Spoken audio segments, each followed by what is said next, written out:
शहर की धूल भरी गलियों में हर सुबह एक ठेला सजता था।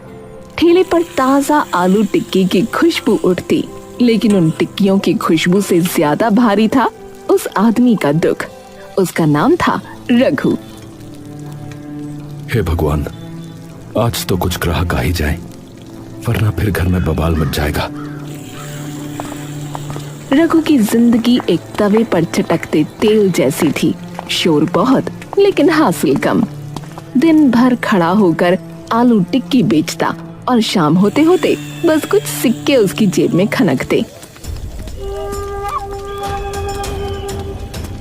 अरे भाई, तेरी टिक्की में ना यार उतनी भी खुशबू नहीं आती है जितनी जो है वो शर्मा जी के ठेले से आती है। साहब, एक बार चख तो लीजिए, फिर मेरी टिक्की भूल नहीं पाएंगे। हाँ, लेकिन अक्सर लोग सिर्फ देख कर आगे निकल जाते। वही पुराना दिन, वही सूनी उम्मीद। घर पर हालात और बिगड़े हुए थे। बूढ़ा बाप खाट पर पड़ा कराहता रहता। उसकी खांसी की आवाज जैसे दीवारों में गूंजती रहती। पत्नी सुनीता के चेहरे पर चिंता की झुर्रियां उम्र से पहले उतर आई थीं, और छोटा बेटा सोनू, जिसकी मासूम आंखों में पढ़ाई के सपने थे, रघु के लिए सबसे बड़ा बोझ और सबसे बड़ी चाहत दोनों था। रघु कब तक ऐसे ही चलता रहेगा? न ढंग की कमाई, न चैन की जिंदगी। रोज रोज टिक्की से ही पेट भरना है क्या? सुनीता, कोशिश तो पूरी करता हूँ, मगर गली के लोग बस हंसते हैं, खरीदते नहीं। तेरी कोशिशों से ज्यादा मुझे तेरी बेबसी दिखती है। सोनू की फीस का क्या होगा? सोनू को किताबों से नहीं, बल्कि बस्ता खाली होने के डर से नींद आती थी।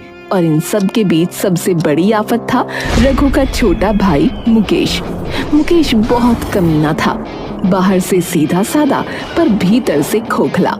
उसे नशे की लत ने ऐसा जकड़ा कि घर परिवार की इज्जत सब पर मिट्टी डाल दी।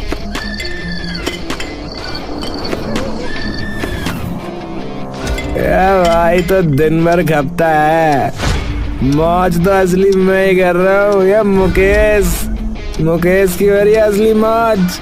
यही तो है असली जिंदगी। खाओ पियो, सुट्टा फूको और पड़े रहो। मुकेश, तुझे बार बार समझाया मैंने, मत चुरा मेरे आलू, ये मेरे घर का सहारा है। तेरे आलू का मैं करूँ तो करूँ क्या रे? तू बेच चाहे मैं बेचूं, फर्क क्या पड़ता है भाई? आखिर भाई हूं तेरा भाई। भाई है, इसीलिए तो बरसों से झेलता आया हूं, मगर अब नहीं। तेरे नशे ने घर का चैन छीन लिया है। तू निकल जा मेरे घर से, निकल जा। वो रात जैसे किसी तूफान की तरह थी। रघु का दिल पत्थर हुआ और उसने छोटे भाई को घर से धक्के मारकर बाहर निकाल दिया। मुकेश लड़खड़ाता हुआ अंधेरे में गुम हो गया और रघु के कानों में उसकी आवाज गूंजती रही। भाई, तुझे पछताना पड़ेगा। तेरे आलू भी रोएंगे और तेरा टिक्की वाला ठेला भी रोएगा। जा रहा हूं मैं, लेकिन बहुत जल्दी लौट के आऊंगा, बता रहा हूं। रघु की आंखों में आंसू थे। रघु का दिल हर रोज जैसे पत्थरों के बोझ से दबा रहता था। घर की जिम्मेदारी, बूढ़े बाप की खांसी, पत्नी के ताने और बेटे की पढ़ाई, सब कुछ उसके कंधों पर था। मगर इस बोझ के आगे भी जिंदगी उसे बार बार परखती थी। हे भगवान, क्या मेरी तकदीर में बस यही लिखा है? गरीबी, आंसू और ना खत्म होने वाला कर्ज। एक सुबह रघु आलू लेने पहुंचा सब्जी वाले गणेश के पास। जैसे ही दाम सुने तो उसकी आंखें फटी की फटी रह गईं।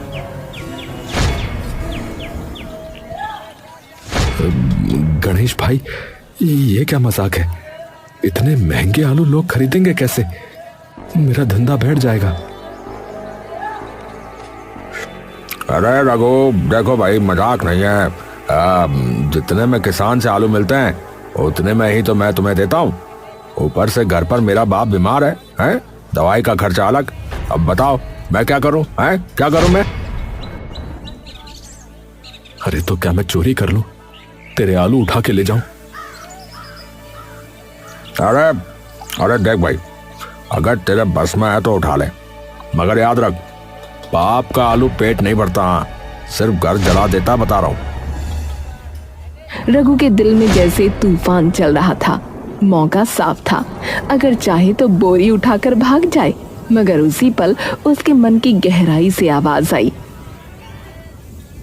नहीं, चोरी से घर नहीं चलता। ईमानदारी ही सबसे बड़ी पूंजी है, यही मेरी आखिरी ताकत भी है। रघु ने कांपते हाथों से जेब टटोली, गिनती के नोट निकाले जिन पर जैसे उसका खून चिपका था। महंगे आलू खरीदे और ठेला सजाने चला गया। दिन बीते, तकलीफें वही रहीं। एक शाम रघु शहर के काम से लौट रहा था। रात ढल चुकी थी, गली अंधेरे में डूबी थी। तभी अचानक उसकी नजर पड़ी, 4 परछाइयां भारी संदूक उठाए दौड़ रही थीं। अरे ये लोग कौन है? और ये संदूक इतना भारी क्यों? रघु का दिल धक धक करने लगा। उसने चुपचाप उन चोरों का पीछा किया। जंगल में पहुंचते ही चोरों ने संदूक नीचे रखा और ढक्कन खोला। अंदर से नीली हरी रोशनी और धुआं निकला, जैसे आसमान का रहस्य खुल गया हो। अबे अब तो हम मालामाल हो जाएंगे बे। अबे ओए, सोने चांदी से बढ़कर है, दुनिया पे राज करें, राज। अचानक झाड़ियों से एक भेड़िया निकला। उसकी डरावनी गुर्राहट गूंजी और चोरों की हिम्मत जवाब दे गई। वो संदूक वहीं छोड़कर भाग निकले। अबे ये क्या? अबे भेड़िया, अबे भाग भाई, ओ भाई, ओ भाग भाई भाग। भेड़िया भी उनके पीछे दौड़ गया। हे भगवान, अब ये रहस्य सिर्फ मेरे सामने है। रघु कांपते हाथों से संदूक के पास पहुंचा।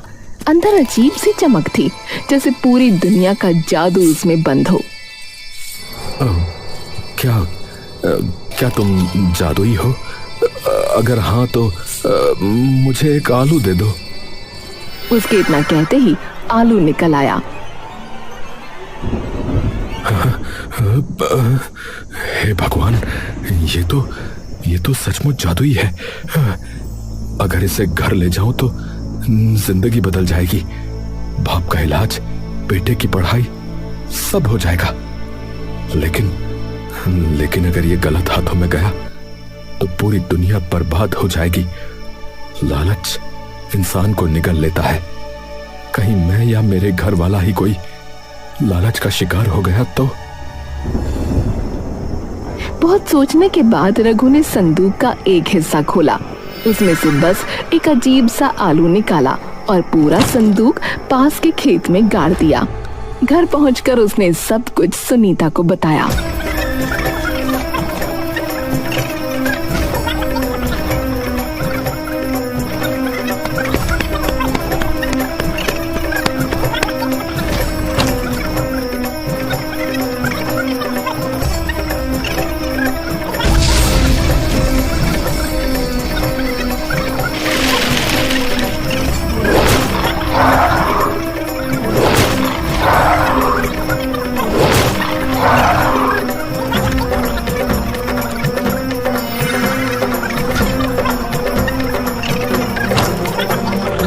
सुनीता सुनते ही जैसे आग बबूला हो गई।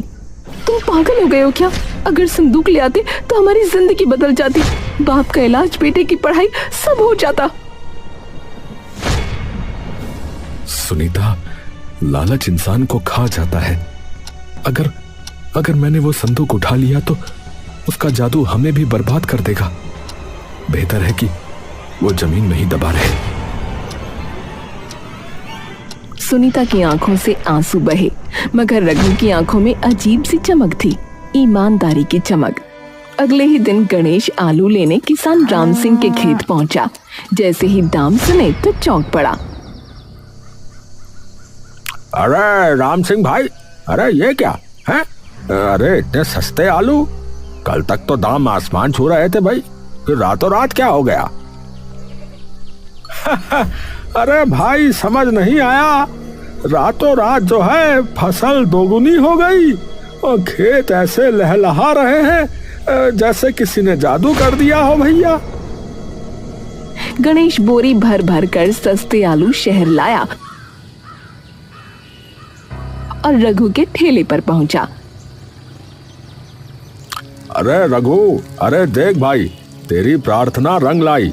ले, जितने आलू चाहिए ले जा भैया, दाम बहुत सस्ते हो रहे हैं। हाँ, क्या सच कह रहे हो गणेश भाई? ये कैसे हो गया? अरे पता नहीं भाई, मगर अब तेरी टिक्की फिर से बिकेगी भैया। रघु के चेहरे पर पहली बार वो मुस्कान खिली थी जो बरसों से गायब थी।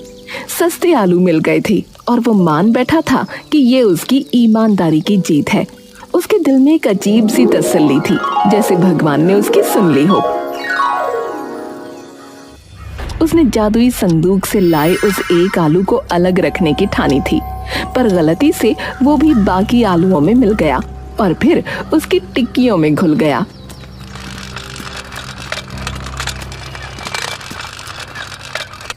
बस अब आज का दिन अच्छा निकल जाए, शायद अब मेरी किस्मत पलटने वाली है।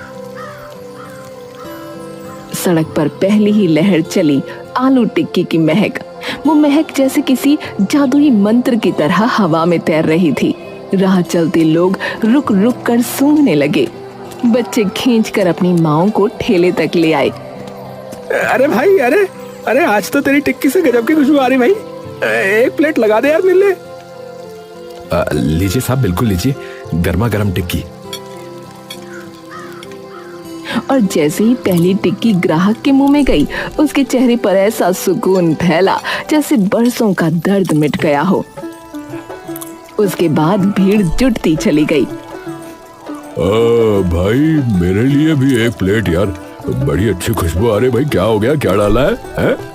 जल्दी बना दे यार, इंतजार नहीं हो रहा अब। और रघु, मेरे बच्चों को भी खिला, इतनी खुशबू तो कभी किसी ने नहीं सूंघी। रघु का ठेला मानो तीर्थ बन गया हो। भीड़ उमड़ने लगी। टिक्की इतनी तेजी से बिकने लगी कि रघु की हथेलियां तवे से तेज गर्म हो गईं। शाम ढली, पैसे गिनते गिनते उसकी आंखें नम हो गईं। पहली बार घर जाते हुए उसके कदम भारी नहीं, हल्के थे। सुनीता, सुनीता, देखो देखो, आज तो सारी टिक्कियां बिक गई। और ये देखो, पूरे 100 के नोट। हे भगवान, ये सच है। आज तो लगता है जैसे कोई सपना पूरा हो गया। हाँ, और सपना अब खत्म नहीं होगा। बचे हुए कुछ टिक्कियां रघु ने घर वालों को खिलाईं। चलो, आज तो मैं भी चखती हूँ आपकी मेहनत का स्वाद। रघु, ये तो जैसे रसना पर अमृत उतर आया हो।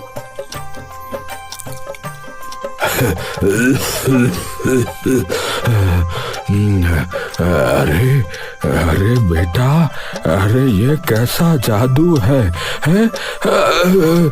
मैं पहले सांस नहीं ले पा रहा था, खांसी हो रही थी, लेकिन अब मेरी सांसें काफी हल्की हो गई है। मैं तो समझा था कि अब बिस्तर से कभी उठ ही नहीं पाऊंगा। अरे काफी अच्छा लग रहा है बेटा। पापा, ये टिक्की तो सुपर पावर है, अब मैं रोज यही खाऊंगा। रघु हक्का बक्का रह गया। टिक्कियां किसी दवा की तरह असर कर रही थीं। उसके भीतर डर और गर्व दोनों साथ साथ उमड़ रहे थे। तभी बाहर शोर मच गया। गांव वाले दरवाजे पर इकट्ठा हो गए। अरे रघु, अरे भैया, कमाल हो गया भैया। अरे तेरी टिक्की ने कमाल कर दिया भाई। अरे बरसों से मुझे जो है बदहजमी थी और आज जो है पहली बार आराम मिला भैया। बस क्या बताएं, बहुत बढ़िया भैया, बहुत बढ़िया।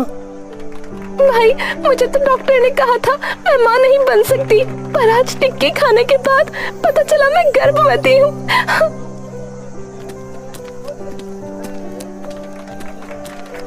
अरे रघु काका, अरे अरे मेरे पैरों में जान लौट आई। देखिए मैं भाग सकता हूँ, दौड़ सकता हूँ। गांव वाले मानो उसे अवतार मान बैठे। चारों ओर से आवाजें उठ रही थीं। रघु भाई की जय हो, जय हो, जय हो। रघु की टिक्की अमर रहे, अमर रहे, अमर रहे। रघु भाई की जय हो, रघु भाई की जय हो। अरे अरे मित्रों, ये सब मेरी मेहनत का नहीं बल्कि भगवान की कृपा का फल है। मैं तो बस एक ठेले वाला मात्र हूँ। अगले दिन सुबह रघु ने फिर से ठेला सजाया। भीड़ पहले से दोगुनी थी, पर इस बार उसके सामने खड़ा था गांव का दूसरा टिक्की वाला।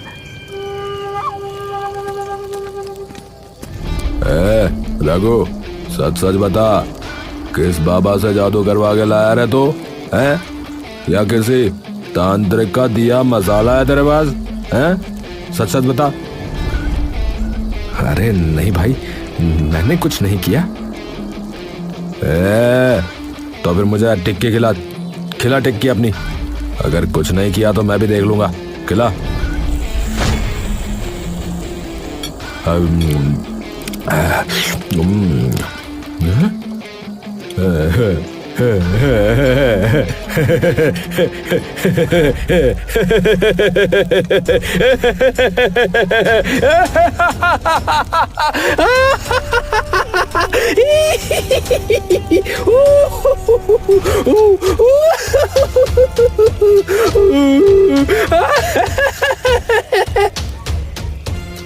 और अचानक उसकी आंखें उलट गईं। वो बेतहाशा हंसने लगा, जमीन पर लोट-पोट होकर पागलों की तरह चीखने लगा। अरे अरे ये क्या हो गया है? लगता है रघु की टिक्की खा के ये पागल हो गया भैया। अरे अरे नहीं भैया, ये सच नहीं है। मैंने कुछ नहीं मिलाया। ये मुझे बदनाम करने की साजिश है। भीड़ में खुसुर फुसुर हो गई। रघु के माथे पर पसीना छलक आया। एक पल पहले सबको शक था, पर तभी रघु का सच्चा दोस्त रवि सामने आया और पूरी भीड़ से ललकार कर बोला, अरे गांव वालों, अपनी आंखें खोलो। ये रघु कोई धोखेबाज नहीं है, बल्कि ईमानदारी का देवता है। ये पागलपन फैलाने वाला दूसरा टिक्की वाला, मुझे तो यही चालबाज लगता है। ये लगता है मेरे दोस्त को बदनाम करना चाहता है। भीड़ में हलचल मच गई।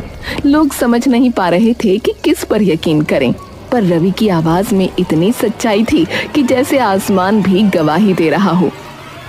हाँ भैया, रघु जो है सदैव ईमानदार रहा है। हम सब जानते हैं। ये दूसरा टिक्की वाला ही मुझे भी धोखेबाज लग रहा भैया।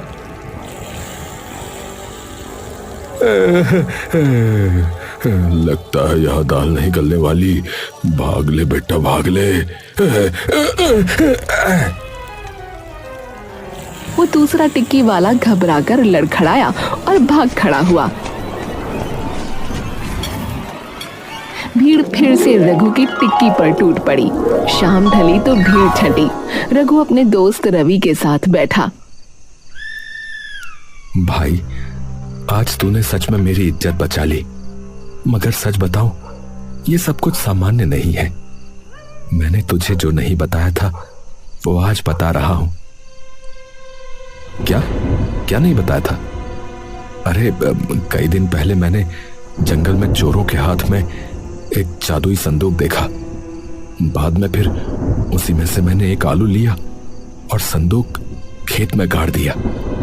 वो आलू अब टिक्कियों में मिल गया, मगर समझ में नहीं आता कि बाकी आलू कैसे जादुई हो गए। दोनों की आंखें चौड़ी हो गईं। रवि ने माथा ठोंका और ठहाका लगाया। अरे यार, कहीं ऐसा तो नहीं कि जिस खेत में तूने संदूक गाड़ा था उसी खेत से आलू अब तेरे पास पहुंच रहे हैं? हे भगवान, अरे तू सच कह रहा है यार। शायद यही सच्चाई है, और अगर ऐसा है भी तो ये तो फिर हम सबके लिए वरदान है भाई। किसान के लिए, गणेश के लिए, मेरे लिए और जनता के लिए भी। अगले ही दिन सूरज चढ़ते ही खबर फैली कि राम सिंह खेत में रो रहा है। उसकी पूरी फसल उजड़ चुकी थी। अरे भैया, हे भगवान क्या हो गया? अरे मेरी मेहनत लुट गई भैया, मेरी फसल कोई उजाड़ ले गया। अब आलू फिर महंगे हो जाएंगे हैं? ये तो बड़ी आफत है भैया। रघु को खबर लगी तो उसका दिल कांप उठा। वो तुरंत खेत पर पहुंचा। वहां का दृश्य देखकर उसकी आंखें फटी रह गईं। पूरा खेत खोदा हुआ था, जैसे किसी ने कुछ तलाशने के लिए तहस नहस कर दिया हो। भाई, मैं तुम्हें एक सच्चाई बताना चाहता हूँ। देखो, दरअसल मैंने यहीं पर एक जादुई संदूक गाड़ा था। शायद किसी को इसका पता चल गया है और उसने उसको चोरी कर लिया है। हाँ, क्या कह रहे हो रघु भैया? ये किसने किया होगा? देखो, मुझे शक है शायद मेरे ही किसी अपने ने ये किया है। मैंने ये राज सिर्फ अपने दोस्त को ही बताया था। रघु और राम सिंह दौड़ते भागते रवि के पास पहुंचे। सच बताओ रवि, क्या तुमने संदूक को चुराया है क्या? रघु, तूने ऐसा सोचा? ये क्या पागलपन है रे? मैं तेरे भाई जैसा हूं, तू मुझ पर शक करेगा? अरे हमारा खेत उजड़ा है, सच सच बताओ, छुपाओ मत उसे। अगर मैं तेरे खेत लूटता तो आज यहाँ खड़ा होकर तेरे सवालों का जवाब क्यों देता? बोल, मैं गद्दार नहीं हूं रघु। तीनों के बीच बहस छिड़ गई और अचानक पीछे से ढोल नगाड़ों जैसी आवाज आई। अरे आओ आओ, अरे मेरी स्पेशल आलू टिक्की खाओ। अरे आओ भैया आओ। अरे काकी, ए चाचा, ए छोटू, अरे आओ भाई। अरे हर दर्द का इलाज, हर मर्ज का सफाया, जिसने भी खाया उसने लाभ ही लाभ पाया है। भैया आओ। सबने मुड़कर देखा, सामने रघु का छोटा भाई मुकेश था।